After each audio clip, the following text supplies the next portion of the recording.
In vitro fertilization, hey, it's been around a long time, but it is still challenging the law. We've talked about it here on video blogs in the past, in which a couple, and this is becoming increasingly common, decide to have children, but unfortunately it's found that the male has a disease or some injury that's going to cut his life short, so the couple proceeds to engage in vitro fertilization and take the fertilized eggs and put them in a deep freeze, cryogenic storage, and following the husband's death, the wife then is implanted with the embryo and it goes forward to full term and a child comes into existence.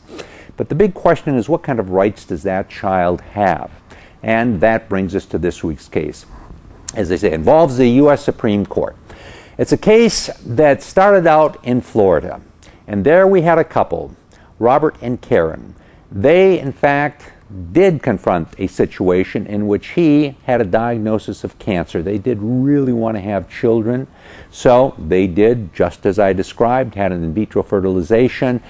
The fertilized egg was put into deep freeze storage, and 18 months after the death of Robert, Karen gave birth to twins. She then brought claim under the Social Security Act for survivors' benefits. These are benefits that go to children when, in fact, one of their parents who is qualified for Social Security survivor benefits passes away. The Social Security Administration looked at the case, and as we've talked about on this previously, they said not entitled to benefits. Nope, don't get benefits because you live in Florida, and in Florida, in order for a child to be considered as the offspring of its father, the birth must take place within 9 months of the father's death. Okay, well, Karen wasn't happy with this. She appealed the case, and it went up to a appellate circuit court. And in the appellate circuit court for Florida, and this is a federal case, goes up to the federal circuit court, the court comes away and says, you know what?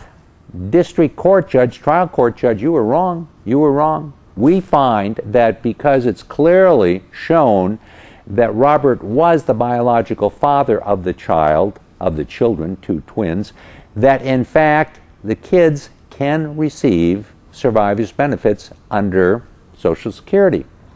Well, the case went forward again, and surprises of surprises, the U.S. Supreme Court agreed to hear the case. Now, the U.S. Supreme Court does not hear every case that comes to it with the door knocking and saying, hey, we'd like you to solve this case, because the U.S. Supreme Court has a very busy docket, and they only take those cases in which they feel that they're going to do something significant. And in this case, there had been different decisions in different circuits around the country, so they wanted to try and unify the law, and they said, we'll look at this kind of a case and we'll make a decision. So they did.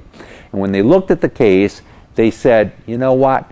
We think that the circuit court was in error, and we find that the trial court was right, and we find that no benefits.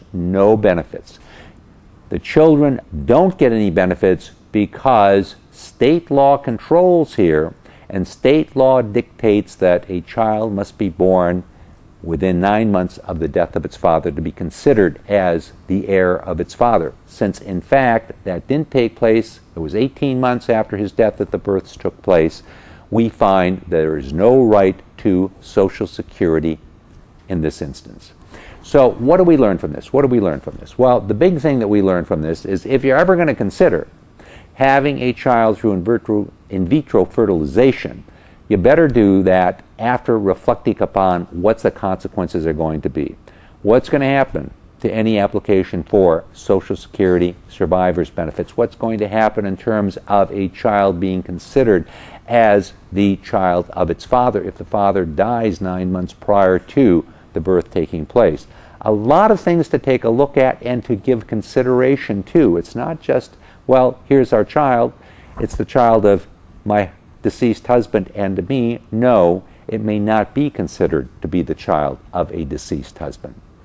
Okay, we look at this case as we look at cases every week. We discuss them and bring them to you so you understand how the law works. I'm David Allen.